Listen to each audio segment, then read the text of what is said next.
Welcome to today's explainer.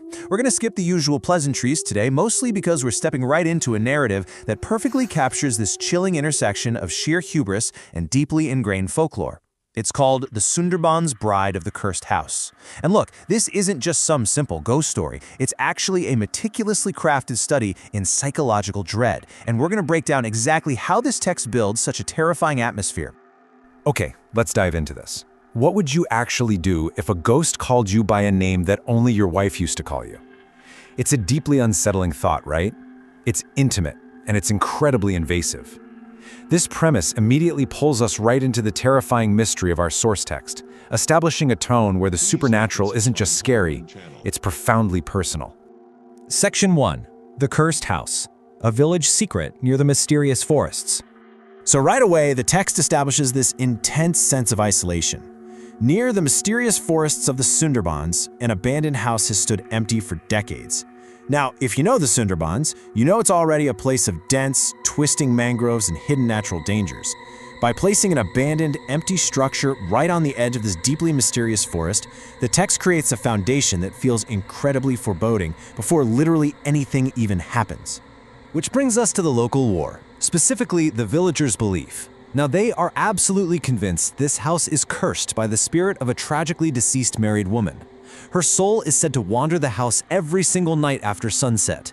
Because of this deeply ingrained belief, absolutely no one in the village dares to cross that doorstep once the sun goes down. It's a hard boundary, recognized by the entire community. No exceptions.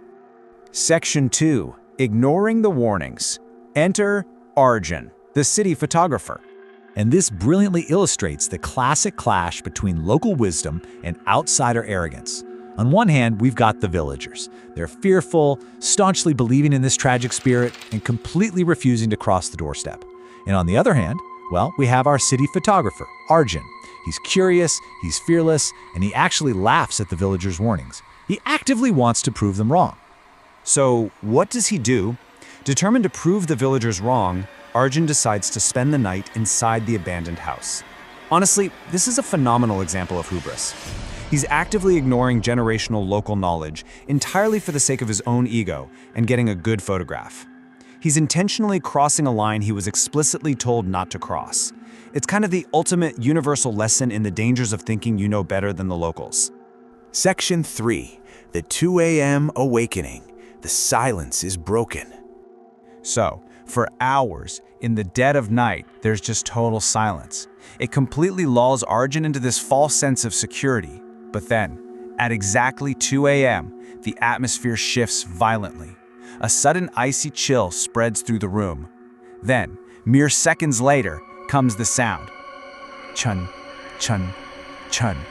It's the distinct, echoing sound of anklets coming from the staircase. And moments after that, a soft humming of an old, forgotten tune. Notice how the text uses this inescapable second-by-second escalation. Arjun realizes in real time that he is completely alone in a house that isn't actually empty. Section 4. The Sundarbans Bride, a figure in the shadows. At this point, the auditory warnings are over, and the text meticulously gives us a terrifyingly specific visual as Arjun slowly turns around. The entity is wrapped in a red Banarasi sari, a traditional bridal garment. Her long black hair covers most of her face, so her identity is completely obscured. She's wearing traditional bridal bangles on her wrists, but here is the detail that absolutely shatters any sense of normalcy and signals pure horror. Her hands are twisted in an unnatural way, and she begins walking toward him with slow, deliberate steps. And then she stops, just a few feet away. My love, have you seen my golden jewelry? It's at this exact phrase that Arjun completely freezes. It's domestic, it's eerie, and it connects directly back to the tragic nature of the bride's demise. So the crucial point is the horrific reveal that follows, forcing Arjun to face the stark, gruesome reality of the curse he laughed at. The woman slowly lifts her head, and what he sees makes his blood run cold. Half of her face is burned beyond recognition, and her eye sockets are hollow, dark, and literally filled with blood. In sheer shock, his camera, the very reason he came to the village in the first place, slips from his hands and just crashes to the floor. Section 5. The Trapped Photographer. No escape from hubris.